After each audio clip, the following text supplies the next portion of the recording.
That's a word of honor and a pride. Gee, I wonder why they call us beaners. Cholos, cholos, cholos. Throughout the years, they've evolved. Hell no, man. What the f, man? They've evolved in crime, in style, and in film. But it all started with these two films. Before we got Blood In, Blood Out and American Me, there was Walk Proud and Boulevard Nights. However, just because they were the first doesn't always mean that they're any good. I mean, just look at the first live-action Marvel films. He's a menace to the entire city!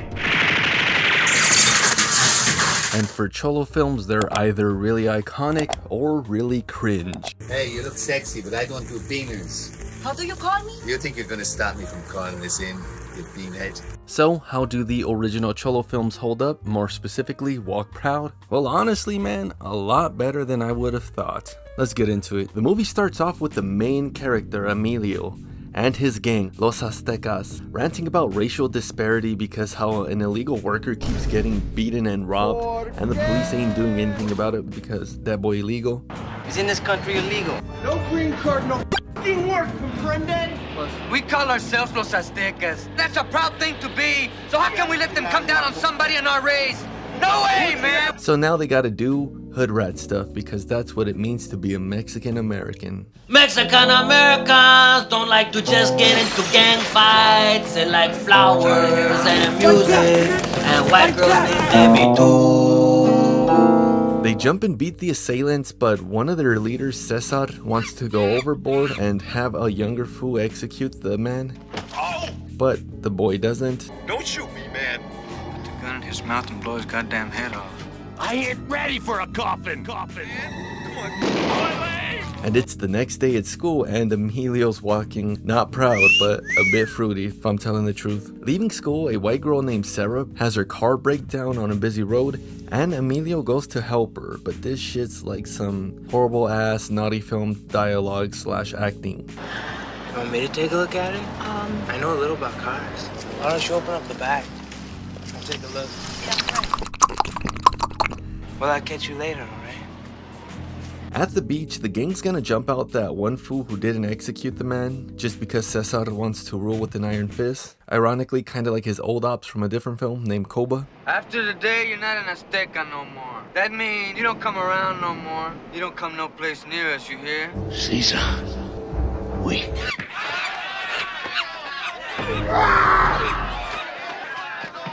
Emilio's hesitant to join in, though. Also, we got Frog from Colors and Smokey from Blood In, Blood Out, or as I like to call them, Milkers. Later, some of the leaders of the gang are called in for questioning since there's some shady ass foos and because identity theft is on the rise, where these criminal organizations get a lot of shady ass foos like you to steal all your private online information. Luckily for you, this video is sponsored by Aura. The longer you wait to secure your personal online information, the more vulnerable you become to identity theft. I don't know if you've heard, but recently AT&T's data was breached, leaving over 73 million of their current users' information all for the taken, which could possibly be you. Hello? Who's this? A scammer? A scammer who? A scammer who just stole all your online debit and credit information since you don't have Aura. Aura protects against these threats by demanding that complex data brokers remove all your private and personal info. Not only that, they also have VPN, password management, child security, deep dark web scrubbing to inform you if any of your info has been leaked, and so much more. Not only that, but if you click my special link or QR code, you can try Aura completely free for 14 days, and then after that still get it for my discounted price. So don't be subject to shady ass foos and identity theft. Get Aura today and stay protected. And thank you again, Aura, for sponsoring this video. Now let's get back to the film. Later, some of the leaders of the gang are called in for questioning because they found that one homie who got jumped out, abandoned and almost about to die. They end up leaving that fool like Yamcha from that Dragon Ball Z meme. These two detectives were also old veteranos from their gangs, and they're spouting some wisdom. You didn't invent gang busting. I was a member of the East LA Guardians before your mother and father even thought you were. You better back Damn! However, the gang just doesn't care and is all racist about it. I don't know what's worse, a Chicano cop or a nigger cop. cop. They're all punks, sissy. In addition, they're trying to save these kids before they turn 18 and face real time. But yeah, back at school, Emilio's trying to rizz up Sarah, but he's just out of pocket and kind of strange. I know, didn't you used to have, like, you know, darker hair? I know even Chicana girls, they dye their hair. I seen niggas with black hair. You what? Think I look like Marlon Brando? What's so funny? He offers her a ride and she takes it, but be careful because homeboy's kind of sus. The weird behavior continues. Want a hamburger? She came up here, my mother, when I was pregnant. I never met my father. You thirsty? No. You Jewish? And Sarah's just trying to get rid of him. Thanks a lot, Emilio. Oh, that's Emilio. Emilio. Oh, yes. Beaner, it's all the same. Bye-bye. Emilio asks Sarah out on a date and she refuses. I don't think so. But thanks a lot, really. Is it because I'm Chicano? No, it's cause you're weird, homie. You Jewish? My Barrio, Venice. Did your tío touch you too? Against all odds though, he rizzes her up and secures the date. Emilio gets home to a house full of primos and a pot full of beans. Gee, I wonder why they call us beaners. Oh God, that shit's hilarious, yeah. That was actually a really good joke. It's almost one of his cousins' quinceañera, and Emilio also gets a call from an Aztec member, Cowboy, letting him know that Yamcha's gonna be okay. His mom overhears this and presses Emilio for some info, and bro, what is that no full range of motion or anything? Not gonna lie, that poor form's way more dangerous than a gang. I mean, I'm no Arnold, but be careful. Anyways, Emilio swears on the Virgin Mary and lies to his mom. Swear on the Virgin. And I don't know about you, but growing up Chicano, Catholic belief was kind of just imposed on us with the fear of God. Capitalize the G on that. I mean, I've never sworn on his good name because that was just a big no-no. I feel like a lot of other kids in the hood didn't either. Like, for reals, why does every cholo have a cross on them, even though they're living in sin? Anyways, Emilio doesn't swear on God, but he does swear on the Virgin, so he's still going to hell. I swear. Later at night, he's on a date with Sarah, but he gets triggered because she checked out a book on Chicanos and all. But I guess this offends him because he has like a more gang mentality when it comes to being a Mexican or a Chicano or Latino and whatnot. You just went into the library and you asked for a book on Chicanos? Yes. Why? Because I knew we were going out That really tonight. pisses me off. He's also trying to play ball with her and see if he gets a home run, if you know what I mean. Wink, wink. You want to know whether it's going to be trick or treat, right? You white bitch, give me some chon chon. And then again, he gets triggered because Sarah doesn't want to smash on the first date. Look, Sarah, don't you make fun of me. Bro, you're weird. Like, maybe with one of the hoochies, but this is a girl you barely met yesterday. Regardless, the night ends in a kiss. In the morning, the other Aztec member, Cowboy, wants to hold up a record store, but Emilio is hesitant to join, although he still does. They go in and damn! Bro, I feel like someone getting blasted during a hood rat activity is a Cholo film standard. No lie, think about it. What other films did that? My cousin is shot, hold you gotta... Good on the old man though. Y'all lost in the Cholo sauce, be careful, since this might be what awaits you too. She says, don't shoot me, I'm pregnant with a baby. I shot her anyway. Anyways, Emilio, like a true homeboy, dips on Cowboy. Damn, he ain't no Paco for sure. Run, carnal, run! Vatos locos forever, carnal, let's go! And goes to a fiesta type of thingy. He meets Sarah there, but his mind is somewhere else because of... yeah. But while there, he introduces her to the homies. That detective also shows up asking questions about the robbery that Cowboy was in. And turns out the Cowboy actually survived, but didn't snitch. Two of you went in there this afternoon, and one of you got away. Cowboy won't say who it was, but the store owner will. So now that old man from the record store has got to point them out in a lineup. Stare him down. Make him know he fingers one Azteca. The rest of us come back to get him. This ends up working and the man doesn't finger any Aztecas, so they all go free. Except for Cowboy. Now Emilio's on a boat with Sarah and her family, and it's just weird. Is your father a mechanic too? I never met my father. Is he here in America? Mexico. Yes, I think so. Then why did you stay in Mexico? The dad kind of gives the laydown, but they both come to a mutual understanding. All right then.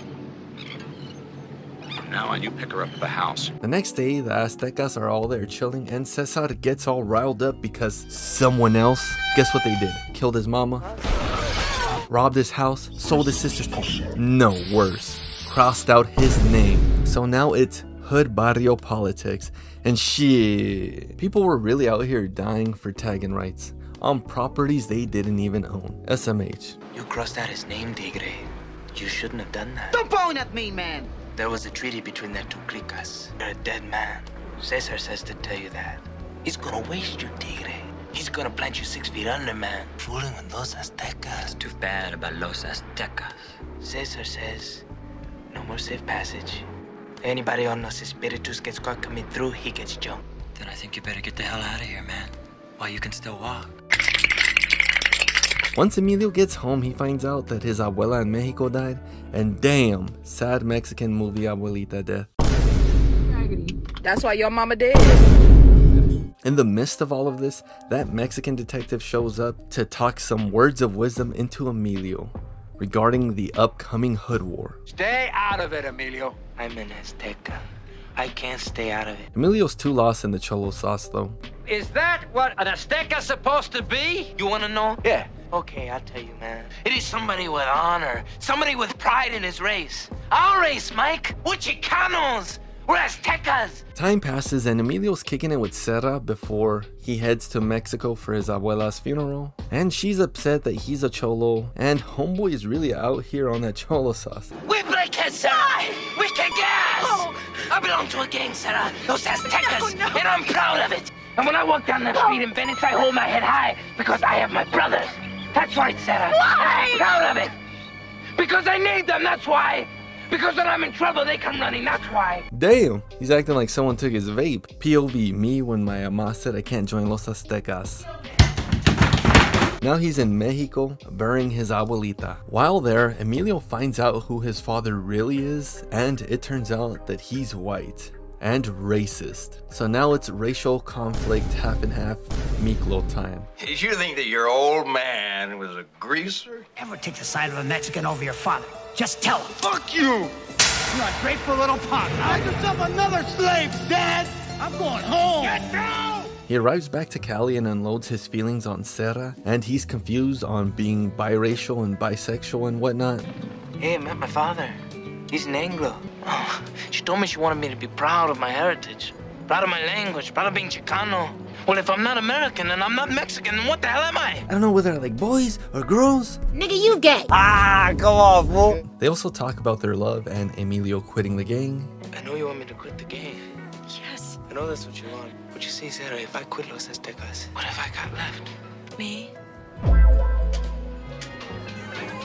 Oh shit, what is that? It's quinceañera time and it's a good time.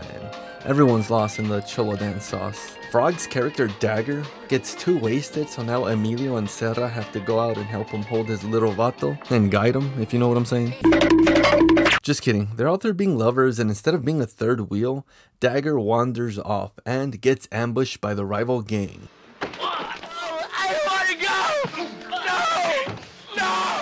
Emilio hears this and joins the fight while Serra calls for backup, and the rival gang flees. The Aztecas check up on Dagger. Why does he look like George Lopez in this lighting?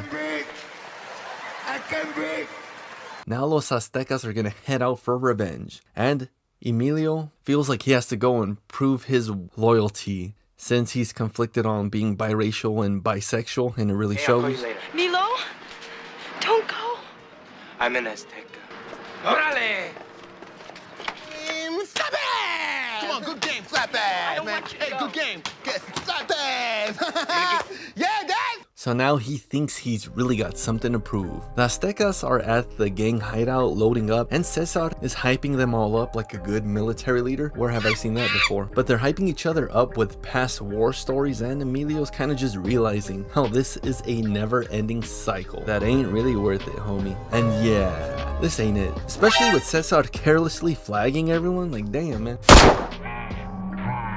If your homeboy acts like that, he ain't your homeboy. They're about to head out when Emilio acts like Caesar from a different continuity. And it is here where Emilio professes the most important line of the entire film and then some. Those bastards crossed out my name, baton. So what? So they crossed your name off a wall. Where does it end, Cesar? We get them. They get us. We get them again. And for what? For a name on a wall? No. No, batons.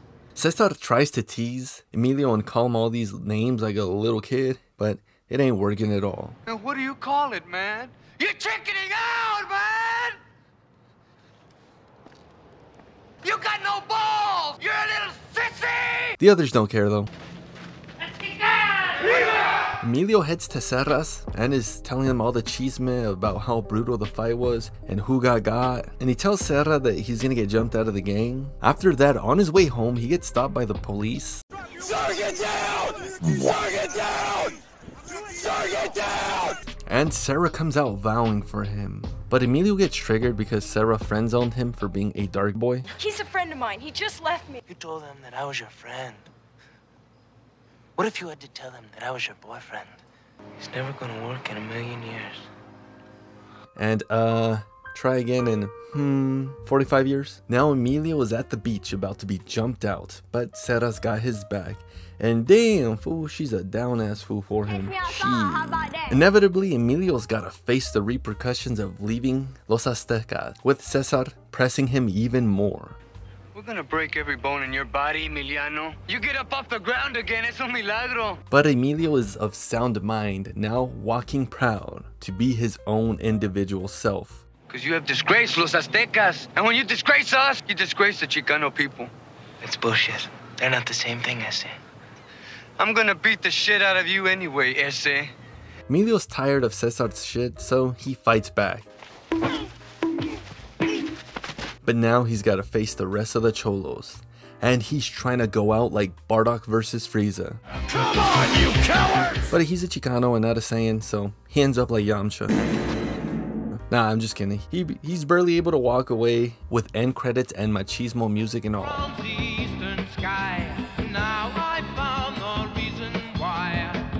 8 out of 10 orales. If you've seen those Barrio films and you like them, then you for sure gonna love this one. Yeah, man, it's a trip. Some homies were really lost in the Cholo sauce, and no matter how much you try to talk them out of it, it wouldn't make any sense. It was like, dog, you really gonna fade up with this dude just because he borrowed your $5 pipe and never gave it back? And then sharpied over your tag name on the school desk? SMH, SMH. Thank you so much to Aura for sponsoring this video. Thank you to all these homies for getting my back on Patreon. And until next time, later.